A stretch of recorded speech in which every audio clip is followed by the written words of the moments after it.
Hi, it's Mrs. Lee again. This is a teaching video for reading. Um, we already did the first two chapters in The Outsiders, and I didn't have any videos about those because I didn't know how to do it, and I'm still learning. But The Outsiders is in a new unit called Everyone Counts. And we have some big ideas for this unit. The first is that authors of all texts write around a main theme. There's our bell. And as we read through The Outsiders, I want you to see if you can figure out what the theme is of the book. There are lots of possible themes. Good readers try to understand text as a whole. So as we read The Outsiders, I want you to be thinking about not just certain parts of it, like the Socs or the Greasers, or certain characters, but how it all fits together and relates to that theme. Good readers consider how stories are constructed and why authors built them that way. And as we go through The Outsiders, we'll see what our author, S.E. Hinton, is trying to do, what she's really trying to teach us, and everything that she includes in the story is there on purpose so that we will arrive at the same conclusion. Some essential questions that you could ask. How is reading a search for meaning? I think you're going to find a lot of good meanings out of this book. How do character, plot, and setting contribute to the theme? Well, we've already met some interesting characters, and the plot is going to thicken definitely in the next two chapters of this book. And the setting has everything to do with the theme of our book because the two groups come from different settings. And so we'll be talking about each of those as we go through.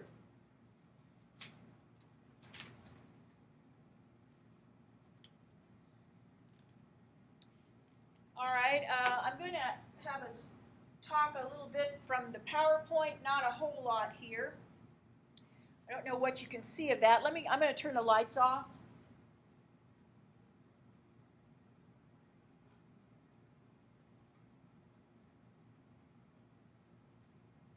Might be clear, I don't know.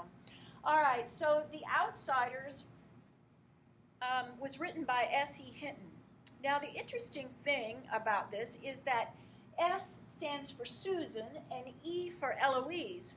She wrote this when she was only 15 years old. So about your age.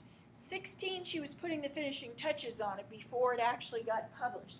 So this is what she looked like back when she wrote the book.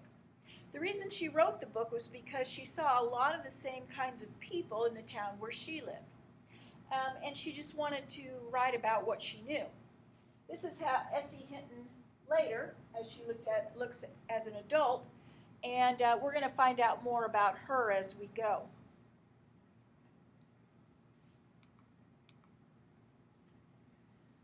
One of the things we want to think about as we go through this book, is it possible to overcome the labels that society places on people?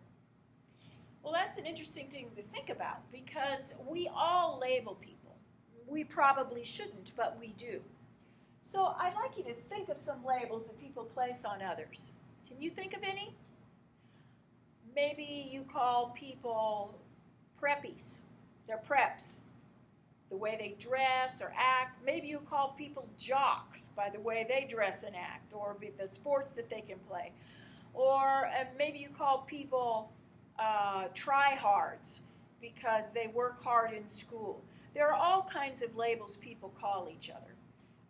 But one of the points of this book is that S.E. Hinton wants us to see that we can overcome labels, and that labels don't fit everybody that belongs in that group that you decided was their label. We see two main groups in this book, the Greasers, and that's where the group that our narrator, Ponyboy, belongs to, the Greasers. In that group, we have a lot of his friends. We have his brothers, Soda Pop, Derry, short for Daryl. We have their friends. We have Steve, which is Soda's best friend. We have Two-Bit, which is everybody's friend. We have Dally, which is not anybody's real friend, but he associates with the gang. And we have Johnny, which is Pony's best friend. They're all greasers. Now, one reason they call them greasers is because they put a lot of hair oil in their hair and grease their hair back. That used to be a thing that they did. The other group that we see are called the Socias. I know that a lot of you have been probably reading it socks, but it's pronounced Socias. It stands for social set. And these people are characterized as the rich kids that have everything they could possibly want, all the clothes they want, cars they want, where they come from in town. So they're kind of like spoiled rich kids. The greasers don't have as much money. They don't have good families. They don't have, oftentimes they don't have people that care for them. They don't have any money. And so we have our two sets here.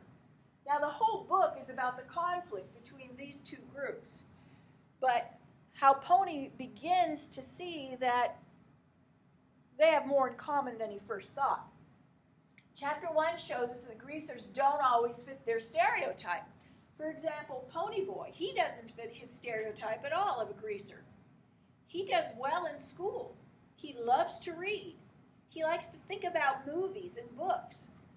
And so he's not like what you might think your typical greaser would be, with just liking to fight and being a rough kid. He's not like that at all. Derry, his oldest brother, isn't like that either. Derry's smart and athletic and could have gone to college. Two-Bit is kind of a jokester. He is 18 and he's still a junior in high school, and he likes to steal things. He isn't the kind of person that you might want to call your friend, but we see that he's way more than that, than those bad things. He is a good friend to those boys. Steve, he loves cars and knows how to fix cars. So does Soda Pop. And so even though they are greasers, they all have individual qualities. Dally, he might be the most typical one of what you might think of as a greaser. He's hard, mean, and tough and doesn't care who he hurts or what. He's a mean one. So we saw in chapter 1 that all the greasers have pasts and identities that distinguish them from other people in the book. You're running into some slang in this book that you've already come across a lot of it. I didn't know if you knew what it meant. So we've got the word tough here, which is explained in the book. T-U-F-F means cool. If something's tough, it's cool, or something that's really light. Rank. If you say, oh, that's rank, it means it stinks. It just doesn't smell good. Rumble. That's a fight where two gangs fight each other. Reeling pickled. That means drunk. If you're reeling, you don't have your head about you, and pickled is the alcohol, because when you make pickles, you use a solution that makes them the way they are. You pickle a cucumber to make a pickle, and alcohol pickles a person's brain. Reeling pickled. JD, that stands for juvenile delinquent. A juvenile delinquent is somebody who breaks the law all the time. Hood, we're not talking about, a neighborhood, a section of town. In this case, hood is a kid, somebody who is a juvenile delinquent, somebody who is a greaser. A hood is someone who doesn't always follow the law or do the right thing. Heater's a gun. You ain't a woofin' means you're not kidding. Savvy, that means you understand, you got it. Savvy, yeah, I got it. Sometimes it can mean wise. Fuzz, of course, that's the police. Beefed, to be beefed about something means to be angry or upset about it. To dig something means to like it. So, man, I dig Mustangs. I like Mustangs. It can also mean to understand. You dig? Do you get it? Do you understand? Tow-headed means blonde, almost white-haired blonde. And then weed. We're going to see this over and over again. Today's language, weed means pot, marijuana, but not in this book. Weed is a cigarette, a regular nicotine, cancer-causing cigarette. So when the boys talk about smoking a weed, they're not smoking pot, they're smoking cigarettes.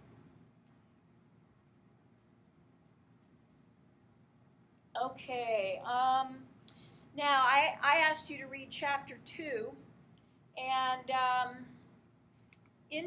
oh, there's our gang.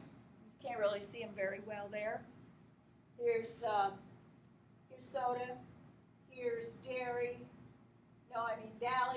Derry, Two-Bit, Johnny, Ponyboy, and Steve, but we'll get to know them better. In chapter 2, they talked about barrel racing, and I know this picture isn't very clear, but barrel racing is part of a rodeo where you get on a horse and you race around barrels. You ride the horse around a barrel. You're timed, and so I think you have like one at each end, and you got to ride the horse around it, and then come do like in a figure 8 and go around the other one, and so on. That's barrel racing.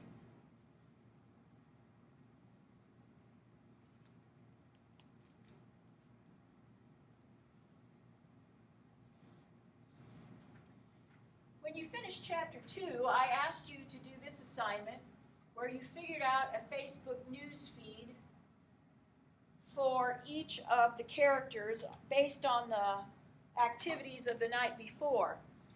I know you can't really see this very well. Let's see, I'm going to put this down. So here are some examples that people turned in. Dally, here's what happened to him. Let me make that smaller.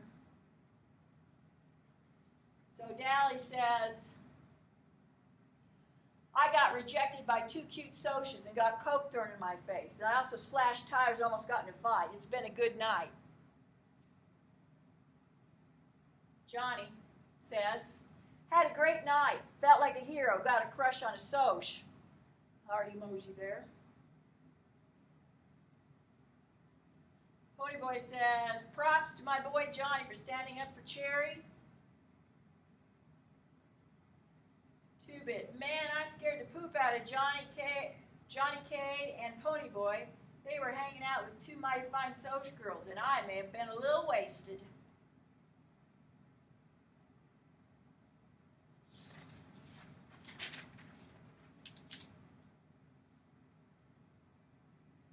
These idiotic boys kept picking on us, but then I threw a coke on Dally.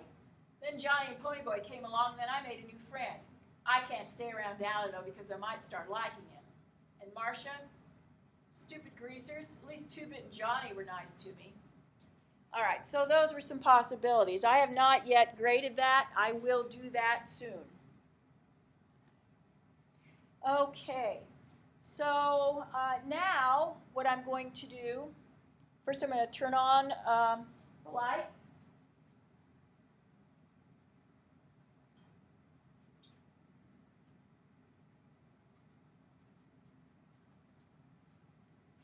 And I'm going to switch it back over here.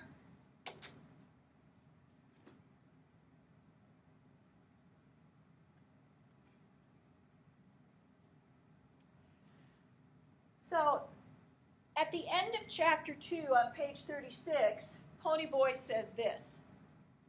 I couldn't see what socias would have to sweat about. Good grades, good cars, good girls, Madras and Mustangs and Corvairs. Man, I thought, if I had worries like that, I'd consider myself lucky. I know better now. All right, so Ponyboy's beginning to peel back the layers of the socias. Ponyboy in chapter 1 wants to be sure we know that greasers are all different, but he makes the mistake of assuming that all socias are the same. Here he classifies them. They get good grades, they have good cars, they have good girls, they have these neat clothes, and look at all these different cars they have, man. He classifies them all in one bunch. He says, if I had worries like that, I consider myself lucky. And then he says, I know better now. So before he met Marcia and Cherry, he classified all socias in one group. He labeled them, and now he's beginning to see, maybe not so much. Maybe I was not right about that. He says, I know better now, and that leads us into chapter 3. It's kind of like a teaser. So we're going to look at chapter 3 now. I'm just going to read a little bit of it to you. You may have already read ahead. You may have already thought that you wanted to read this, but I'm going to read a part of chapter 3 to you, and you can follow along in your book. It starts on page 37. So I'm going to read out loud, and you don't have to listen to this if you've already read this, but if you haven't, this might be good for you. After the movie was over, it suddenly came to us that Cherry and Marcia didn't have a way to get home. Two-Bit gallantly offered to walk them home. The west side of town was only about 20 miles away, but they wanted to call their parents and have them come and get them. Two-Bit finally talked them into letting us drive them home in his car. I think they were still half scared of us. They were getting over it, though, as we walked to Two-Bit's house to pick up his car. It seemed funny to me that Socs, if these girls were any example, were just like us. They liked the Beatles and thought Elvis Presley was out, and we thought the Beatles were rank and that Elvis was tough. But that seemed the only difference to me. And I'm going to attach a Beatles video and an Elvis Presley video onto this. You can watch that if you want, so you can see kind of what we're talking about there. Of course, Greasy Girls would have acted a lot tougher, but there was a basic sameness. I thought maybe it was money that separated us. No, Cherry said slowly when I said this. It's not just money. Part of it is, but not all. You greasers have a different set of values. You're more emotional. We're sophisticated, cool to the point of not feeling anything. Nothing is real with us. You know, sometimes I'll catch myself talking to a girlfriend and realize I don't mean half of what I'm saying. I don't really think a beer blast on the river bottom is super cool, but I'll rave about one to a girlfriend just to be saying something. She smiled at me. I never told anyone that. I think you're the first person I've ever really gotten through to.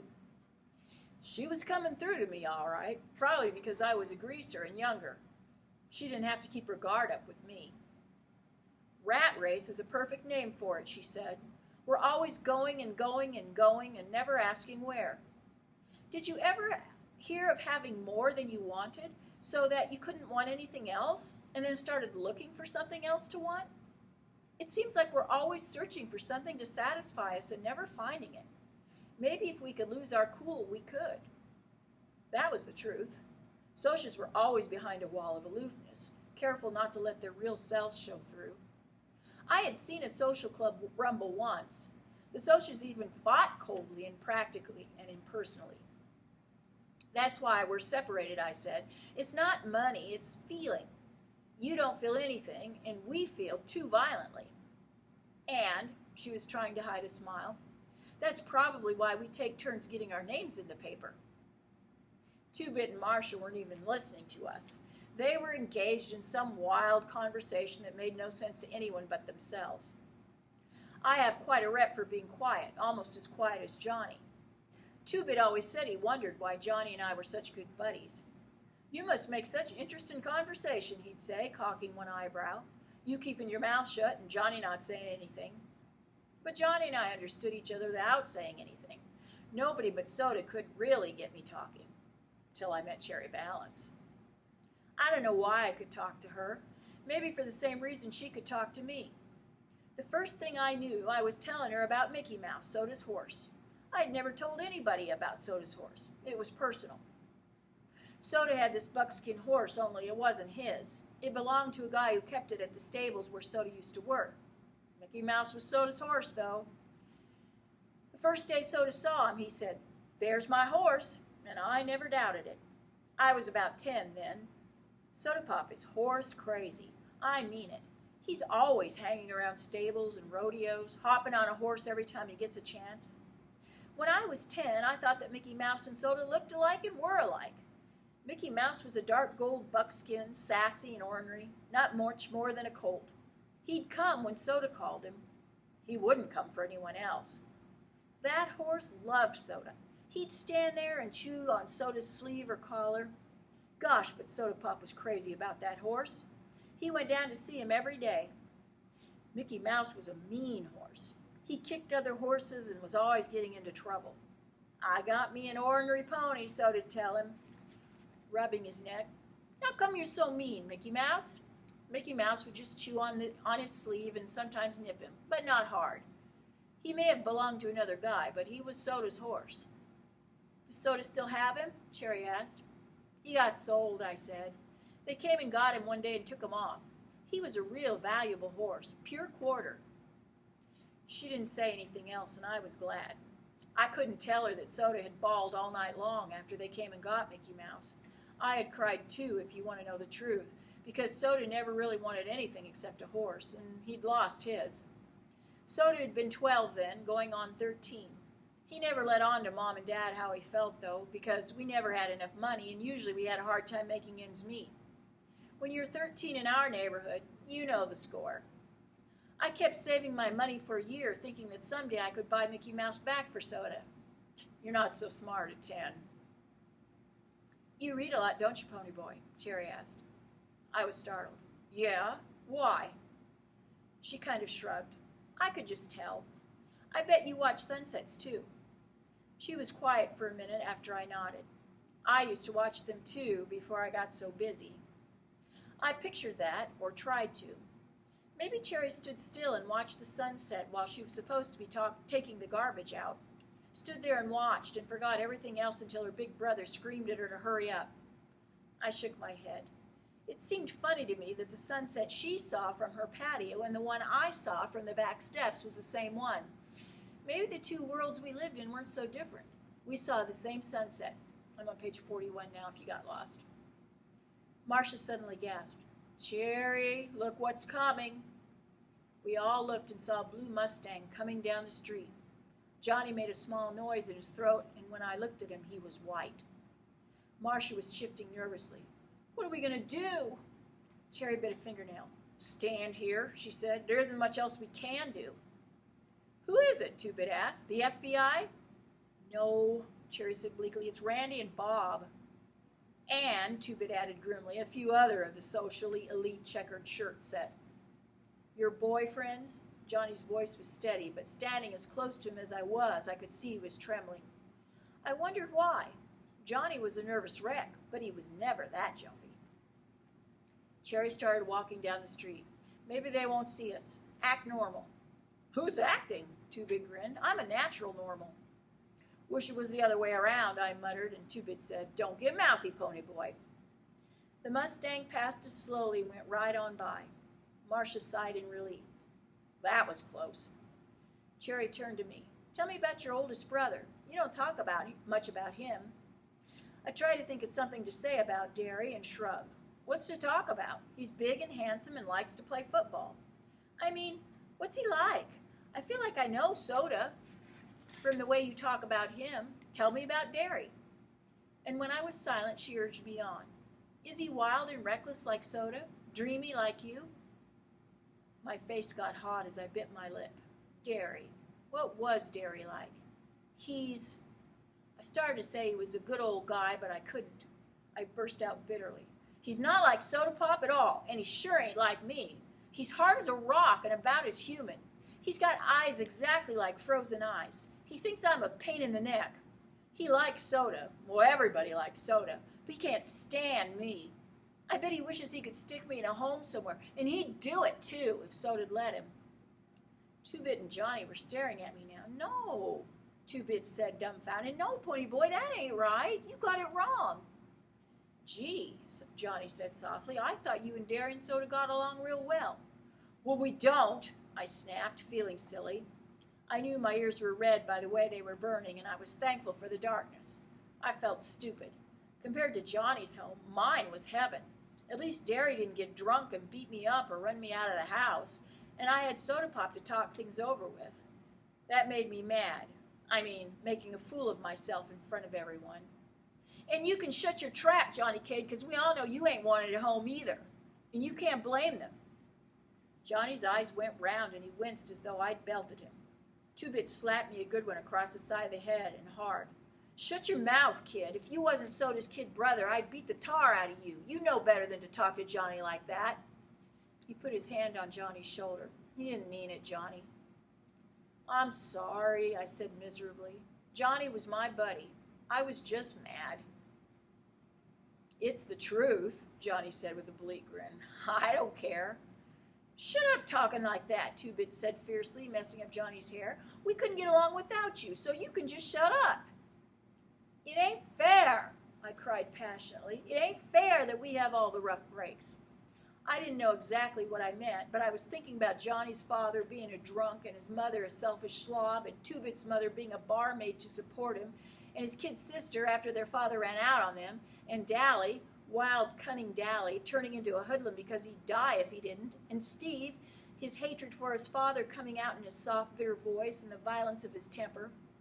Soda Pop, a dropout so he could get a job and keep me in school, and Derry getting old before his time, trying to run a family and hold on to 2 jobs and never having any fun, while the Socias had so much spare time and money that they jumped us and each other for kicks, had beer blasts and river bottom parties because they didn't know what else to do.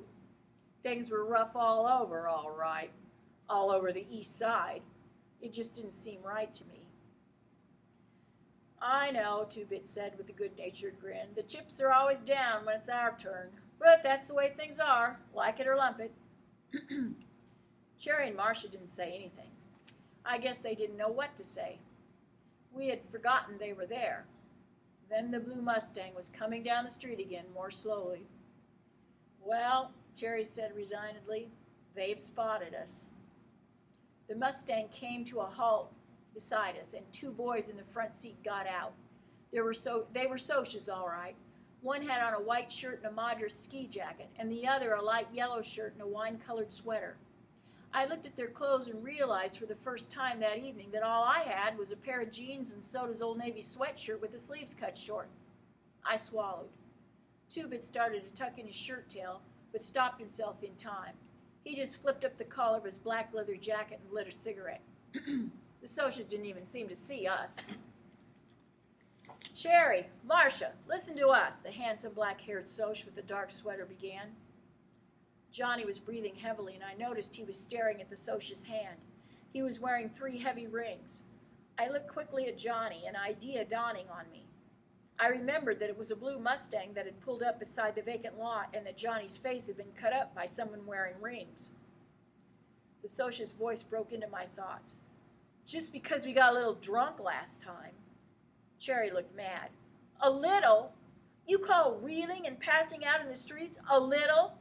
Bob, I told you, I'm never going out with you while you're drinking, and I mean it. Too many things could happen while you're drunk. It's me or the booze. The other Soc, a tall guy with a semi-beetle haircut, turned to Marcia. Baby, you know we don't get drunk very often.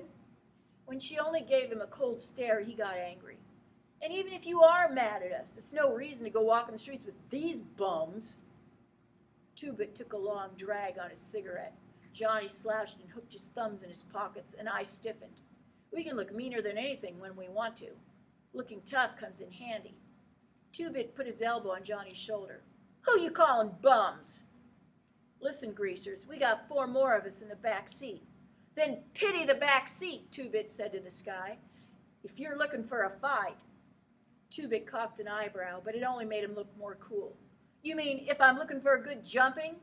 You outnumber us, so you'll give it to us? Well, he snatched up an empty bottle, busted off the end, and gave it to me, then reached in his back pocket and flipped out his switchblade. Try it, pal. No, Cherry cried. Stop it. She looked at Bob. We'll ride home with you. Just wait a minute. Why? Two-Bit demanded. We ain't scared of them. Cherry shuddered. Can't stand fights. I can't stand them. I pulled her to one side. I couldn't use this, I said, dropping the pop bottle. I could never cut anyone. I had to tell her that because I'd seen her eyes when Two-Bit flicked out his switch. I know, she said quietly, but we'd better go with them. Pony boy, I mean, if I see you in the hall at school or someplace and don't say hi, well, it's not personal or anything, but... I know, I said. We couldn't let our parents see us with you all. You're a nice boy and everything. It's okay, I said, wishing I was dead and buried somewhere. Or at least that I had on a decent shirt. We aren't in the same class. Just don't forget that some of us watch the sunset, too. She looked at me quickly. I could fall in love with Dallas Winston, she said. I hope I never see him again, or I will. She left me standing there with my mouth dropped open, and the blue Mustang vroomed off. Okay, so you need to finish the reading of Chapter 3. Do the attached questions. You can just type right on the sheet and turn those in. Thanks.